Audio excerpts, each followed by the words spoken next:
Tick tock tick tock tick tock था। इतनी देर में एग्जामिनर ने आवाज लगाई, इन्विजिलेटर ने, कलम रख दें, पर्चे का टाइम खत्म हो गया है। मैंने कहा नहीं नहीं, बस 2 लाइनें और।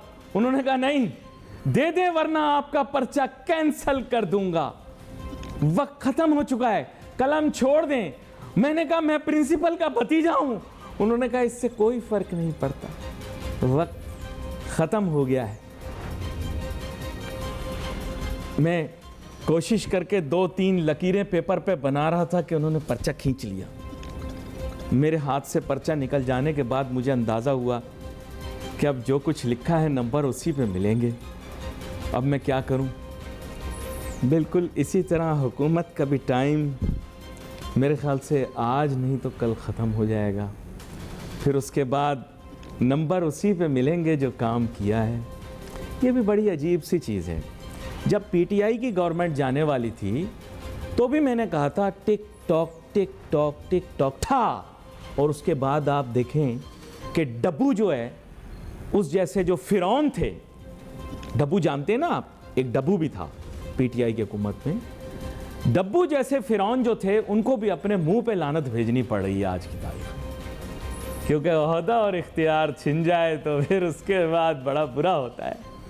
और मैंने तो देखा ज़माना बदलते हुए, अरे वाह क्या बताऊं आपको, बुरा वक्त आए तो साया भी साथ छोड़ जाता है और अच्छा वक्त हो तो दीवारें भी बोसा लेती हैं।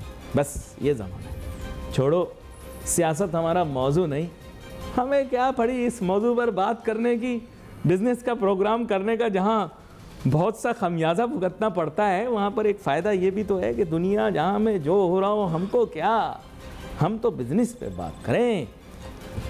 खैर, यहाँ पर बड़ा अहम नुक्ता है जो आपके सामने पेश करना चाहूँगा। कभी कभार क्या होता है कि इंसान हाथ फैलाए बैठा होता है और उसके हाथ में आकर ख़जाना लग जाता है। पर बहुत सारे लोग ऐसे होते हैं जो फ़ायदा नहीं उठाते अपॉर्चुनिटी का। बिल्कुल इसी तरह की एक अपॉर्चुनिटी पाकिस्तान को अभी करीबी अदवार में मिली।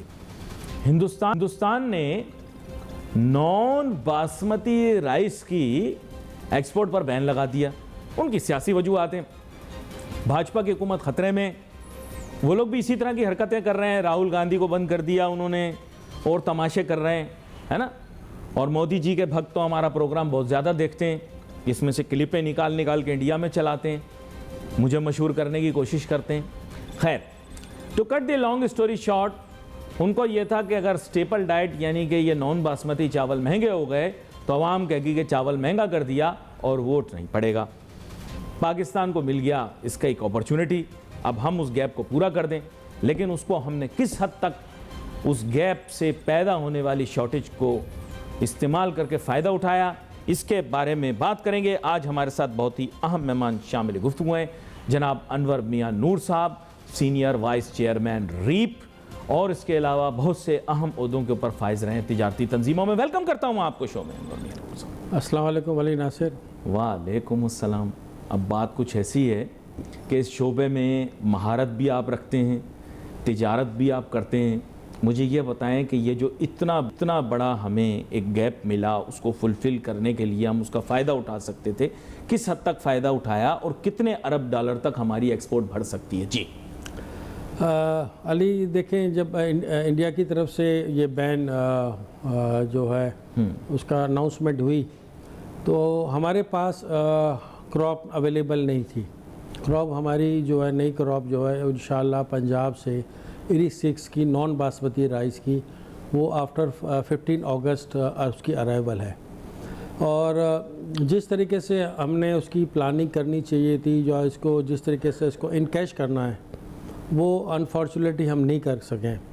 हमारा ये रहा है पाकिस्तानी की हर एक्सपोर्ट का कि हम बहुत शॉर्ट टर्म प्लानिंग पे खेलते हैं। देखिए, हमारे पास आज भी बड़ा अच्छा मौका है, इंडिया में इलेक्शन है, इंडिया इतना जल्दी मैं नहीं समझता कि बैन को लिफ्ट करे, ठीक है। तो उसमें ये है कि इंडिया की मार्केट को हमने कैप्चर करना है। अब कैप्चर करने के लिए हमने उनको क्वालिटी भी देनी है, सर्विस भी देनी है, और रेट्स भी जो हैं वो कम्पिटिटिव है। अब वह ये कि यहाँ पाकिस्तान में एक हवा मच गया, पैनिक आ गया, ठीक है। वो $450 के ऊपर वो कह दिया गया कि भाई वो $600 की मार्केट हो जाएगी, $600 में लोगों ने ज़ख़ीरा कर लिया। अब लोग उसमें क्या है कि जो राइस का काम नहीं भी कर रहा ना, आपको पता हमारा सारा ब्लैक इकोनॉमी पर हम सारा जो है वो चल रहे होते हैं।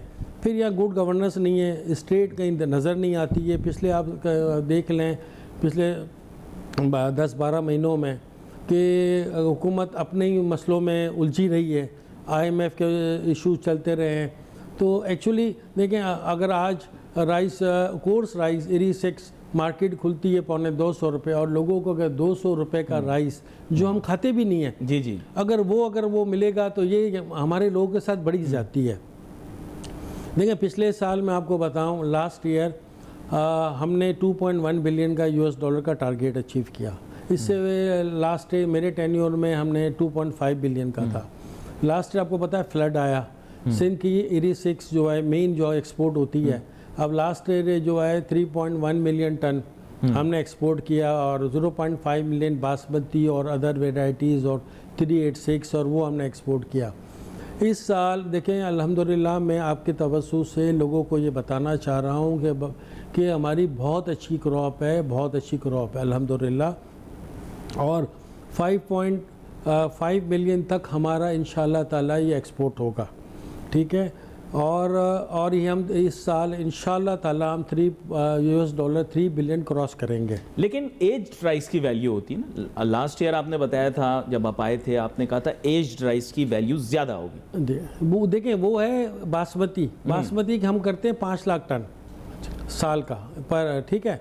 और उसमें भी अब हमारे पास वैराइटीज स्टीम आ गई है, वो स्टीम बायर नया स्टीम मांग रहे होते हैं, कुछ पुराना एज किया हुआ स्टीम बायर मांग रहे होते हैं।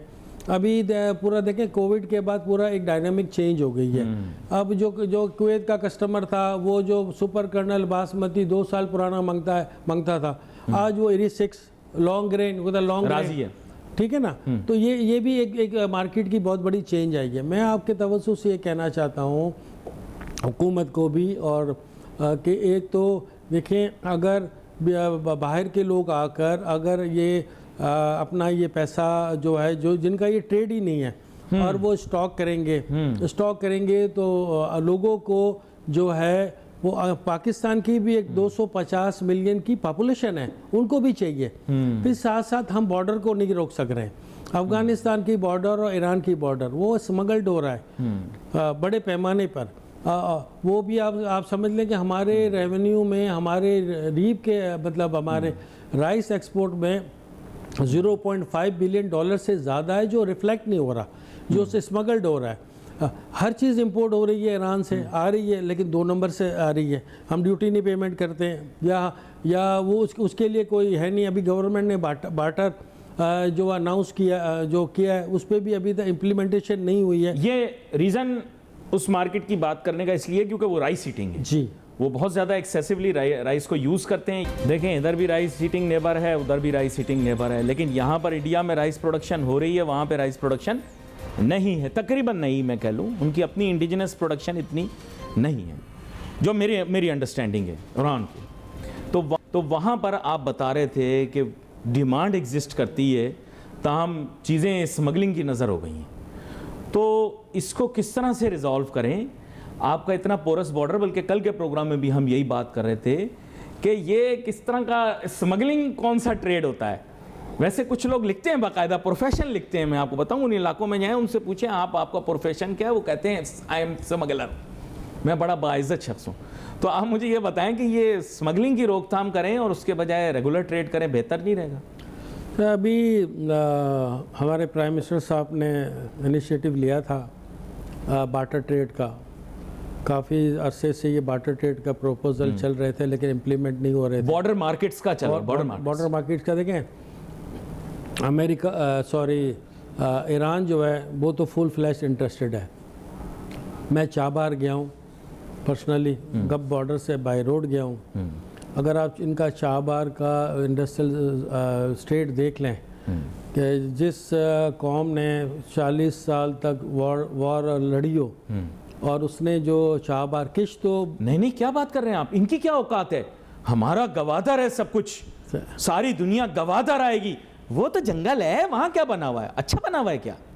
सर वो मैं आपको बहुत बताऊं कि अगर हम अगले 100 सालों में भी ऐसा चाबार जैसा स्टेट बना लेना हैं? तो बहुत बड़ी बात होगी। अरे हम तो बड़ी बड़ी डींगे मारते हैं, हमारे जैसा कोई नहीं है दुनिया में, हम ये हैं वो हैं, दुनिया मर रही है गवादर के लिए। तो अच्छा, पता नहीं था मुझे, ग्वादर आपने मुझे नई बात बताई। गवादर में पानी नहीं। ग्वादर में 95 में मुझे याद है या 92 में संगार जो है हमने लेकर आई थी स्कीम, जो अनफॉर्चुनेटली आज तक हम उधर वाटर प्रोवाइड नहीं कर सके, आज तक हम वहाँ रोड्स प्रोवाइड नहीं कर सके। हाँ। चला वो दूसरा टॉपिक हो जाएगा। नहीं नहीं, आपने बिल्कुल सही बात बताई है। हमको अच्छी बातें करें और जो हमने आपने खुले जख्मों में नमक छिड़क दिया, आपने खुले जख्मों में नमक छिड़क दिया। देखें अब Iran is ready with water with border market, और हमें दिन रात उसके ऊपर काम करना चाहिए। हर चीज़ निडल से लेकर एरोप्लेन तक ईरान से आज आ रही है, और हमें इंपोर्ट का प्रॉब्लम भी है, डॉलर का भी प्रॉब्लम है। हमें वहाँ स्टेट बैंक का कैंप ऑफिस वहाँ कायम करना चाहिए, सारे इदारे वहाँ ईमानदारी। वेस्ट कहता है कि आप करो, लेकिन पहले इनको मजबूर करो, हमारे साथ ये सेटिंग ठीक कर लें, फिर आपने स्याह करना है, सफ़ेद करना है, आप करो। देखिए अब तो मैं आपको बताऊँ बहुत सारी चीज़ें क्लियर हो गई हैं अल्हम्दुलिल्लाह। देखें अभी तो दिन रात 24 घंटे हमारे chief of army staff agriculture sector को देख रहे हैं और वो काम कर रहे हैं। जब तक मेरी नॉलेज है 3-4 तो मेजर जनरल उन्होंने अपॉइंट किए हैं, ठीक है ना, क्योंकि अब हम कहने को हैं एग्रीकल्चर कंट्री, और क्लाइमेट चेंज की वजह से भी बड़े हमें लॉसेस हो रहे हैं। मैं आपको बताऊं कि इस साल माशाल्लाह मकई की क्रॉप बम्पर क्रॉप हुई है, बम्पर, लेकिन क्लाइमेट चेंज और बारिशों की वजह से और इस वक्त बहुत डैमेज हो गई। अब करने की क्या ज़रूरत है, हमें जो है फ़ौरन हमें कोई भी, चाहे चाइना के साथ बात करें, चाहे ईरान के साथ बात करें, हमें जो काम इंडिया ने 30-40 साल पहले किया था, हमने अब हमारे मुल्क में मैन्युफैक्चरिंग यूनिट लगाना बहुत ज़रूरी है जेवी के अंदर। जी जी, ठीक है। अब वो साइलोस के हम जाल बिछा दें, वेयर हाउसेस के हम जाल बिछा दें। अगर ये जैसे क्रॉप आती है जो है फार्मर्स को आप प्रोवाइड करें ताकि वो सेफ हो जाए क्रॉप। बहुत अहम बात। ठीक है। अब सीसम सीड है, चाइना बहुत बड़ा बायर है, हम कर रहे हैं। अब क्या होता है कि वो बारिशें आ गई, डैमेज हो गई, मॉइस्चर खराब कर देता है, पानी खराब कर इस वक्त वियतनाम को पाकिस्तान से 500,000 मेट्रिक टन मकई चाहिए। अब वो क्या हुआ है, 2-3% डैमेज हो गई है, मॉइस्चर वो 15% 16% हो गया है। अच्छा, एक्सपोर्टर जब एक्सपोर्ट करते हैं तो उनको क्लेम आ जाते हैं। ये मेन फूड मिनिस्ट्री का काम ये है, ये काम करने का है कि भाई ग्राउंड रियलिटी पे क्या क्या प्रॉब्लम्स है, वो एक्सपोर्टर के साथ बैठकर, वो ग्रोवर के साथ बैठकर वो ये काम करने वाले, अगर आप ये कर लेते हो कोई बड़ी बात नहीं है। मैं आपको लास्ट ईयर की मैं एग्जांपल दूं, लास्ट ईयर जो फ्लड आया पंजगुर तुर्बत में, ऑर्गेनिक डेट्स होती है, लोगों को इतना नहीं पता, ऑर्गेनिक डेट्स होती है।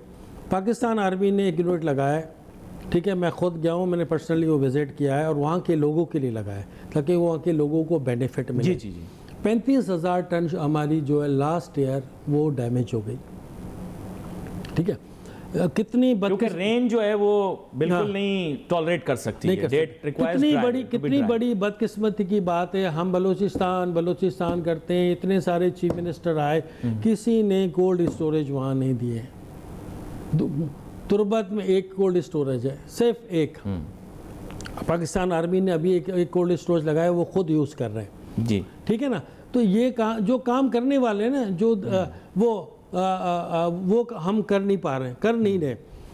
अभी हमें ज़रूरत है कि हम हर मुल्क को, हमारे सारे कमर्शियल काउंसलर हर मुल्क में मार्केटिंग करें, कहेंगे भाई लैंड हम देते हैं, इंफ्रास्ट्रक्चर हम देते हैं, ठीक है, आप अपना मशीनरी ले आओ, ठीक है, आप जॉइंट वेंचर में करो।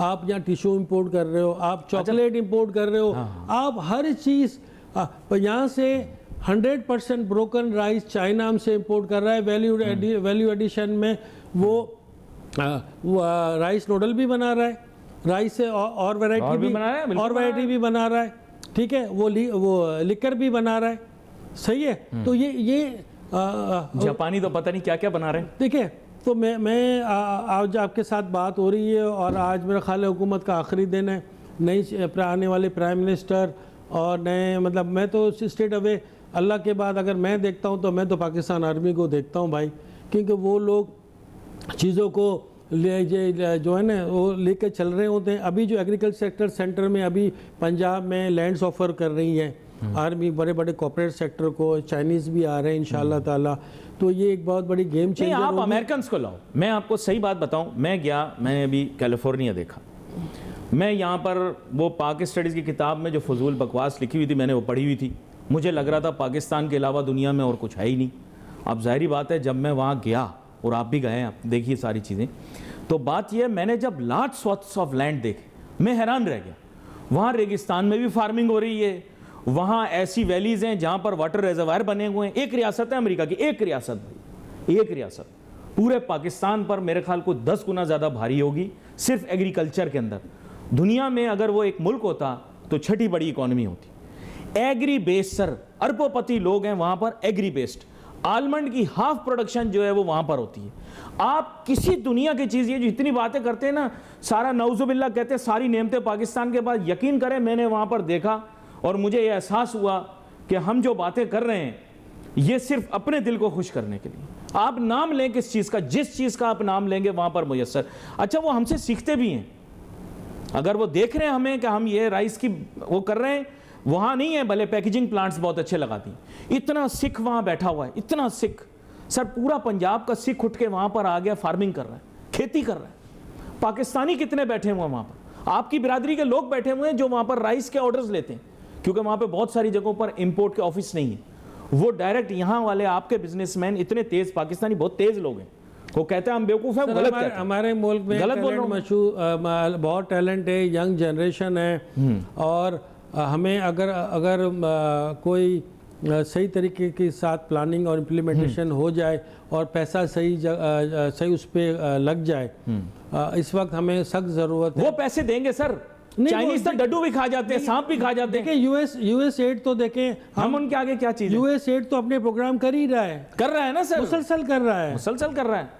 तो हमें जो हमारी गवर्नमेंट का काम है, मैं आपके तवज्जुह से ये कहना चाह रहा हूँ, मैसेज देना चाह रहा हूँ कि जल्द से जल्द साइलोज के मैन्युफैक्चरिंग प्लांट यहाँ लगाएं, वेयर हाउस के प्री कास्ट के लगाएं। इंडिया, ये पाकिस्तान, चाइना आपको एक महीने में प्री कास्ट के आपके वेयर हाउस बना के आपको हाथ में दे देगा। आप वो करें, अपने ग्रोवर्स को प्रोटेक्शन दें, ठीक है। और ये जो पैनिक है जो इंडिया के कोर्स राइस की बैंक के, उस पैनिक को ख़त्म करें और गवर्नमेंट अपना, और वेस्ट में बड़ी डिमांड है इसकी, और स्टेट अपना स्टेट ये दिखाए कि हम स्टेट हैं। ये जो अभी पैसा जो है और ये स्टॉकिस्ट आ गए हैं, इससे यहाँ के लोगों को राइस मिलना मुश्किल हो जाएगा। स्पेकुलेटर यहाँ आ गए। देखें यहाँ ये अगर ये इरी 6 पौने 200 रुपए का हो जाएगा तो दूसरी वैरायटी तो कहाँ से कहाँ निकल जाएगी। ये बड़ा अहम नुक्ता है और मैं आपको सही बात बता रहा हूँ कि पाकिस्तान और एक्सपोर्टर को और जो रियल एक्सपोर्टर हैं उनको आप प्रोटेक्ट करें, उनको प्रोटेक्ट करें। हमारी राइस की बिजनेस है, एक्सपोर्ट्स है, उसको बूस्ट करने के लिए, उसकी प्राइसेस को स्टेबलाइज करने के लिए, और जो गैप क्रिएट हुआ है इसके लिए क्या क्या किया जा सकता है। लेकिन अब मैं इनके साथ एक मुख्तलिफ मौजू पे बात करूंगा जिस पर ये महारत रखते हैं, वो ओवरऑल कमोडिटी। सर अब आम आदमी की बात हो जाए, क्योंकि ये आपकी जो गुफ्तगू होती है बड़ी मशहूर होती है। बात कुछ ऐसी है कि महंगाई आसमान को छू रही है। Unfortunately whether we like it और वी डोंट, कमोडिटी के माने ही ये हैं कि सारी दुनिया के अंदर वो जेनेरिक है, उसके प्राइस स्ट्रक्चर्स जो होंगे एक ही होंगे। जो शिकागो मर्केंटाइल पे प्राइस है, अनफॉर्चुनेटली वही आपको पाकिस्तान में भी रखनी पड़ेगी। आज़ाद जदीद मईशत का यही तकाजा है। आप मुझे ये बताएं कि अब इस महंगाई के दौर में जहां हुकूमत से डॉलर कंट्रोल नहीं हो रहा, सर कमोडिटीज़ की प्राइसेस कहां से कहां जा रही, खाएंगे क्या हम लोग, फूड सिक्योरिटी कहां जाएगी हमारी? जी ठीक है, इसमें सबसे बड़ा मैं ब्लेम दूंगा गवर्नमेंट को ओपनली। लेकिन जब प्राइसेस को कंट्रोल करना, बाज़ वक्त ऐसा हो रहा था कि इंटरनेशनल मार्केट $600 है किसी भी आइटम की, वो अचानक से $400 हो जाती है, लेकिन हमारे यहाँ वो $600 के हिसाब से बिक रही होती है प्रॉफिट के साथ। अब वो क्या काम है, वो गवर्नमेंट का काम है, कमिश्नर का काम है, डिप्टी कमिश्नर का काम है, प्राइस कंट्रोल का काम है कि उसको चेक एंड बैलेंस रखे और उनकी ये जिम्मेदारी है कि ये लोगों को जो प्राइसेस हैं उस प्राइसेस पे लोगों को जो है वो कमोडिटी फराम हो। वो ये नहीं कर पाते, नहीं कर रहे हैं। वो गवर्नमेंट ऑफिसर्स जो है वो उनका इंटरेस्ट और कामों में ज़्यादा हो गया है। तो ये सबसे बड़ी मेन वजह है जिसकी वजह से लोगों को जो है जो एक्चुअल रेट्स या प्राइसेस हैं, देखें अभी इंटरनेशनल मार्केट में मैं आपको एग्जांपल दूँ कि हमारे यहाँ अभी इंपोर्ट का इशू हुआ, कंटेनर रोक दिए गए, सारी दालें रुक गई, लैंटेन रुक गई, लोकल प्राइसेस बढ़ गई। ठीक है, एक साथ गवर्नमेंट ने कहा कि भाई इसको रिलीज़ कर दें, रिलीज़ किया, उसकी मार्केट उसके 50% प्राइसेस गिर गई, लेकिन इम्तियाज़ स्टोर कितने में बेच रहा है, नहायत कितने में बेच रहा है, लोकल कराची होलसेल की जो मार्केट है उसमें क्या प्राइसेस में जा रहा है। ये काम है कमिश्नर का, ये काम है डिप्टी कमिश्नर्स का कि उसको यू आर अवेयर ना what per KG rate they are giving the lentil. जी, तो अब वो 300 वाली जो दाल है वो 150 हो गई है, तो भाई आप 150 में उसको बिकवाओ ना। ये तो गवर्नमेंट का, स्टेट का काम है ना। तो उसमें क्या है, अब जहाँ गरीब आदमी 1 किलो चावल ले रहा होता है वो आधा किलो पे गुजारा कर रहा है। ठीक है ना। तो ये देखें, स्टेट से कोई नहीं जीत सकता। स्टेट सॉरी टू से कि स्टेट का जो काम है वो स्टेट नहीं कर पा रहा, नहीं कर रहा, नंबर 1। नंबर 2 मैं आपको देखा, मैं क्रेडिट भी दूंगा। अभी मैं आपको बताऊं, लास्ट ईयर में SVC था तो मैं एक प्रोजेक्ट लेके गया सिंध गवर्नमेंट के पास। आपने सारी कमोडिटी की बात की, फाइटोट्रॉन टनल की। मैं चीफ सेक्रेटरी सिंध से मिला, डॉक्टर सुहेल राजपूत इनसे पहले से मुमताज़ अली शाह साहब थे, उनसे मिला।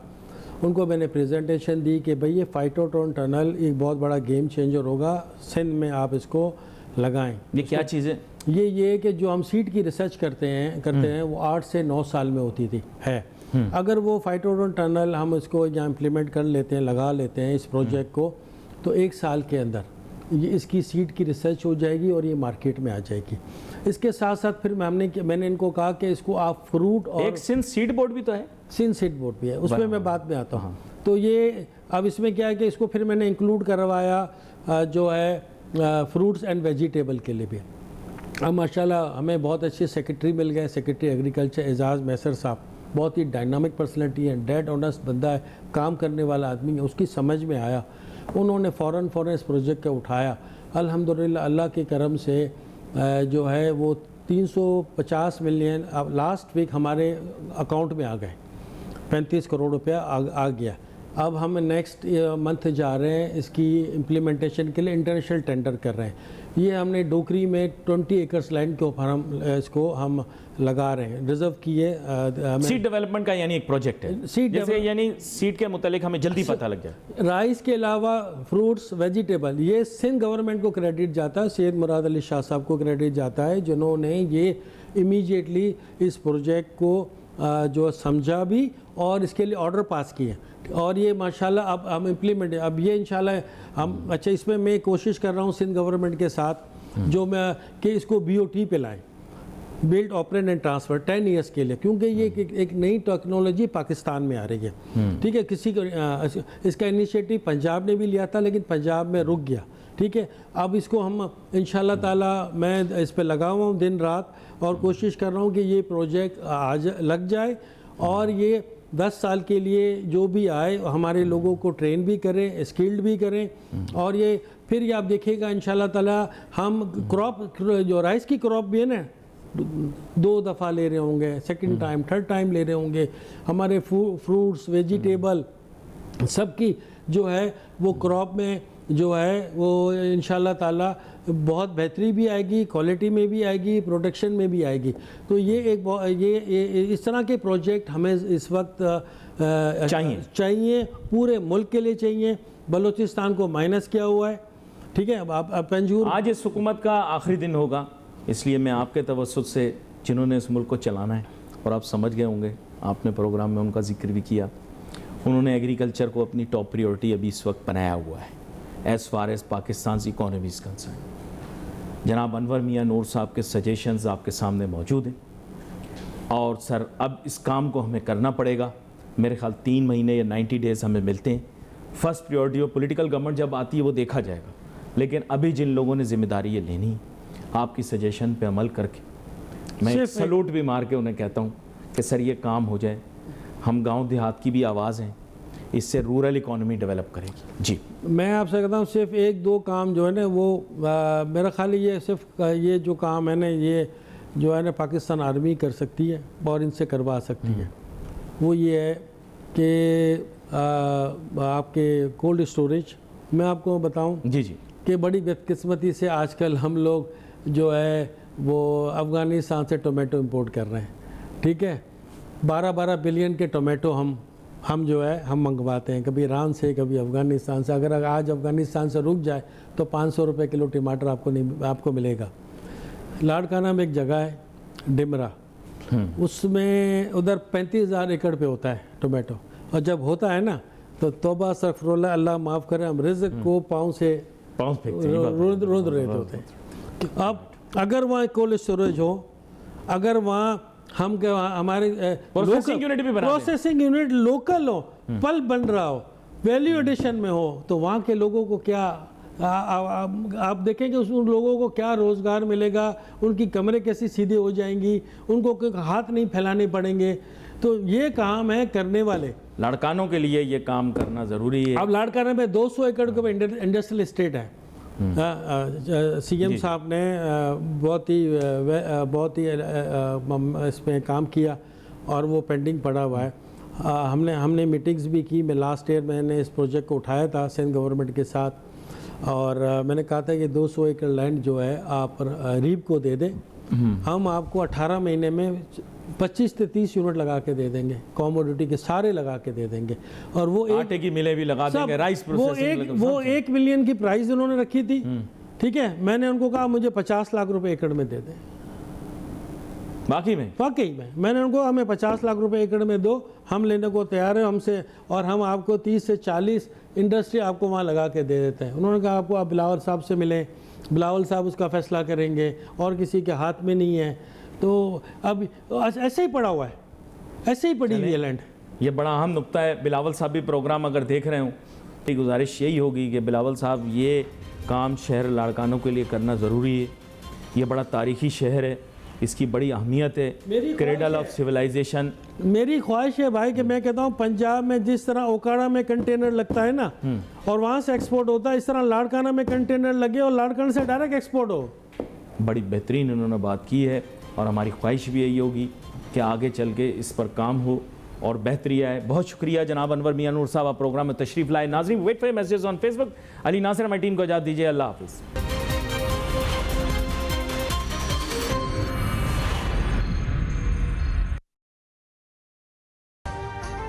अभी सब्सक्राइब करें ताकि कोई खबर रह न जाए।